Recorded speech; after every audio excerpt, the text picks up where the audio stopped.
हनुमान जी महाराज की। अब हम आप सभी के सम्मुख बड़ा स्वर्णिम काल ये चल रहा है, 495 वर्ष की प्रतीक्षा। यद्यपि राम जन्म भूमि के लिए अनवरत संघर्ष चला, ऐसा नहीं कि संघर्ष ये अभी चला, 92-90 के दशक से चला हो, 49 से चला हो, ये अनवरत चलता रहा। क्योंकि हिंदुओं ने हमेशा ये कोशिश की कि राम जन्मभूमि जो हमारे आराध्य भगवान श्री राम की भूमि जन्म भूमि है, उसको पाने की हर समय कोशिश की। परंतु ये संग्राम अनवरत चलते चलते हमारी कई पीढ़ियां चली गई, लगभग 25 पीढ़ियां चली गई। उन 25 पीढ़ियों को ये सौभाग्य प्राप्त नहीं हो पाया कि वो इस जन्मभूमि को आजाद देख पाते हैं। हम आप सभी बड़ा ये सौभाग्यशाली समझिएगा कि उन पीढ़ियों से हम, उन पीढ़ियों का जो संग्राम था, जिन्होंने उस लौ को बुझने नहीं दिया, और एक समय ऐसा आया कि वह राम जन्मभूमि आजाद हो गई और माननीय सुप्रीम कोर्ट के माध्यम से यह तय हो गया कि रामलला की वह रामलला की ही भूमि है। और वह समय 22 जनवरी को सम्मुख उपस्थित हो रहा है। चूंकि आचार्यों का कहना है कि जिस समय भगवान का जन्म हुआ था, जिस समय भगवान श्री राम का प्राकट्य हुआ था अवध की भूमि पर, वही ग्रह नक्षत्रों का मेल 22 जनवरी को 12:कुछ पर बन रहा है। मात्र 54 सेकंड के लिए वो है, मात्र 54 सेकंड के लिए उस मुहूर्त में रामलला आएंगे, 5 वर्ष के बालक के स्वरूप में विराजमान होंगे उस अवध में। तो ये खुशियों भरा समय है। हम आप सभी सौभाग्यशाली हैं कि हम आप सभी उस राम जन्मभूमि पर भगवान को विराजित होते देखेंगे। इसके हम आप सभी साक्षी हैं कि हम आप सभी देखेंगे, क्योंकि भगवान का बाल स्वरूप 5 वर्ष का है। हम आप सभी आइए उसी आनंद में विभोर रहते हैं जब तक भगवान की जन्मभूमि पर ये महाउत्सव मनाया जाएगा। अरे घुंघराले हैं बाल राम ललना के, घुंघराले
करते हैं। बंदों बाल रूप सोई रामो सब सिद्ध सुलभ जपत जस नाम, ये भगवान शंकर ने कहा है। और भगवान शंकर भी कैलाश से चलकर आ जाते हैं अवध की गलियों में।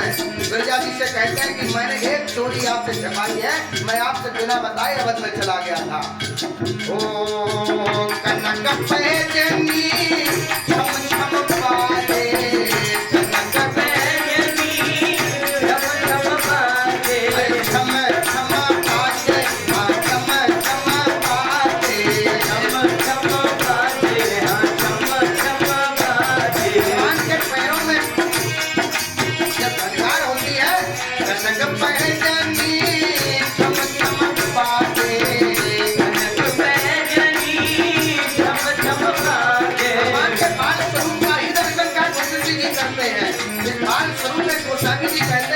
जिसका मन इस बाल स्वरूप में नहीं रमा, समझ लीजिएगा वह राम भक्त नहीं है।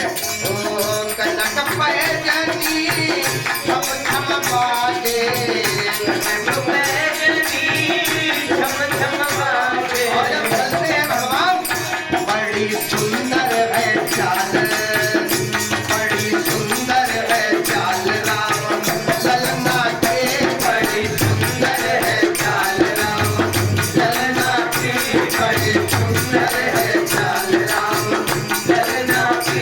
घुंघराले हैं बाल राम, ललना के घुंघराले हैं बाल राम, ललना के घुंघराले हैं बाल राम, ललना के घुंघराले हैं बाल राम, ललना के। और भगवान को सजाती है माता कौशल्या। अरे अंग अंग आभूषण सोहे, अंग अंग आभूषण सोहे, अंग अंग आभूषण सोहे, अंग अंग आभूषण सोहे। और भगवान के नयन कैसे हैं? राजीव नयन है। ओ नयन सोहे विशाल, नयन सोहे विशाल राम, ललना के घुंघराले हैं बाल राम, ललना के घुंघराले हैं बाल राम, ललना के घुंघराले हैं बाल राम, ओ ललना के घुंघराले हैं बाल राम, ललना के। भगवान ने कहा कि अत प्रिय मोए यहाँ के वासी, कहाँ के? अयोध्या जी के वासी मुझे अत प्रिय है, क्योंकि अरे धन्य धन्य है अवध के वासी, धन्य धन्य है अवध के वासी। अभी कुमार विश्वास जी एक दिन अभी 25 दिसंबर को अयोध्या जी में घूम रहे थे, नंगे पैर थे।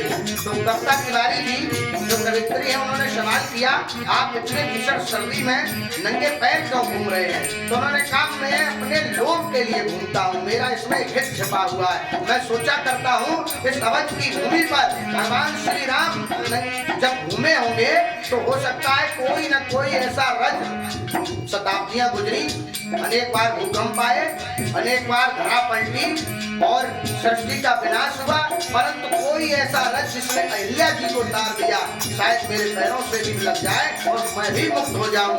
अरे धन्य धन्य है अवध के वासी, धन्य धन्य है अवध के वासी। क्योंकि भगवान का रोज खेल देखते हैं, बाइकों के साथ खेला करते हैं। ओ रोज देखे धमाल, रोज देखे धमाल राम, ललना के रोज देखे धमाल राम, ललना के घुंघराले हैं बाल राम, ललना के घुंघराले हैं बाल राम, ललना के घुंघराले हैं बाल राम, ओ ललना के घुंघराले हैं बाल राम, ललना के घुंघराले हैं बाल राम, ललना के घुंघराले हैं बाल राम, ललना के। ओ ललना के हाँ ललना के, ललना के ललना के, ललना के हाँ ललना के हाँ, ललना के हाँ, ललना के घुंघराले हैं बाल राम, ललना के घुंघराले हैं बाल राम, ओ ललना के घुंघराले हैं बाल राम, ललना के। और शुभ मुहूर्त में भगवान भय प्रकट करवाना होंगे, दीन दयाला कौशल्या भिखारी बोलिए बाल रूप स्वरूप भगवान श्री राम की जय। बोलिए दादा जय जय सूर्य कब बाल सब पुनि सिर पर